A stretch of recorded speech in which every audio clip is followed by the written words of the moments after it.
Lexus has been a foundation sponsor of the Tour de Cure, and we as Lexus of Adelaide got involved very early in the piece when we supported the tour when it came to Adelaide. I suppose that started the whole thing going, and from then, of course, Chris Morrison and I had the idea to try and do a local South Australian tour, which started pretty small, and of course this is number 5 really when you think about it, but the first of the Discovery tours, and look at the number of people we've got for this one. Look, sponsorships often very hard to judge, to be honest. They often say, you spend $100 and you probably waste 50, just tell us which 50. But I think with the tour, there's no question about it. It's not wasted. It's very much in line with our core values at Lexus, and indeed for us as a company overall as well, and as a family.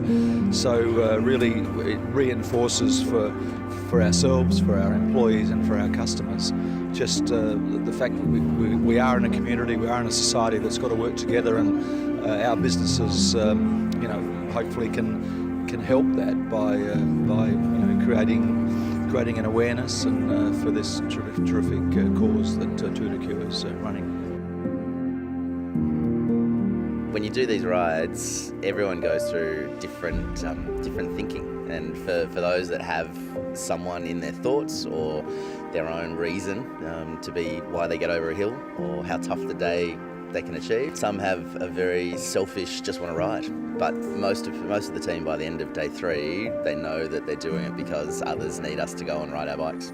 We have our health, we have the capacity and the time to go out there and do it. And if we raise funds and have a big outcome in the end, then cancer's going to be looking out.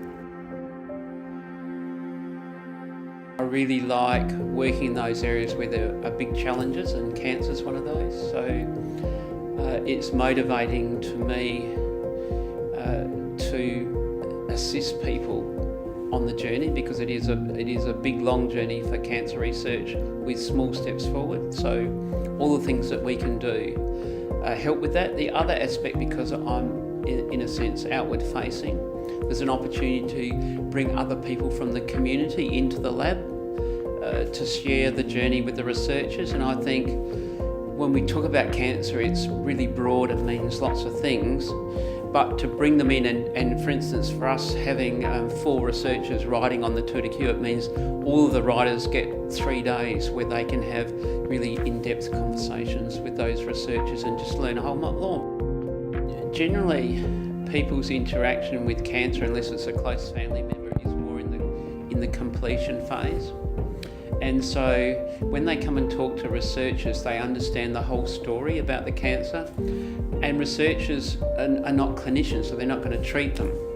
But what they can do is talk about what's happened in the past 5 or 10 years for the particular area that they research in, what the key hurdles are that are in front of them, and what they're doing as a researcher to get over those hurdles so that the journey can move forward.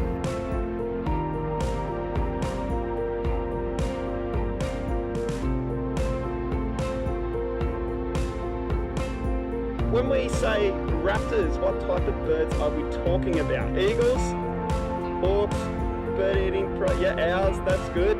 So falcons, perfect. So when we say raptors, a raptor actually comes from a Latin word called rapia, and it means to seize and to carry away. So these are birds that uses their powerful talons to catch their food, and then they carry them off, and then they use their sharp hook in the end of the beak to tear open the flesh. They've got great eyesight as well, great speed. There's a whole different types of raptors we will show you today, so you can see all their abilities and hunting behaviours. And as well, there's another type of bird of prey that's called the predatory bird of prey, and these birds use their beak to catch their food, not their talons. And so there are 2 types of bird of prey, raptors and predatory bird of prey.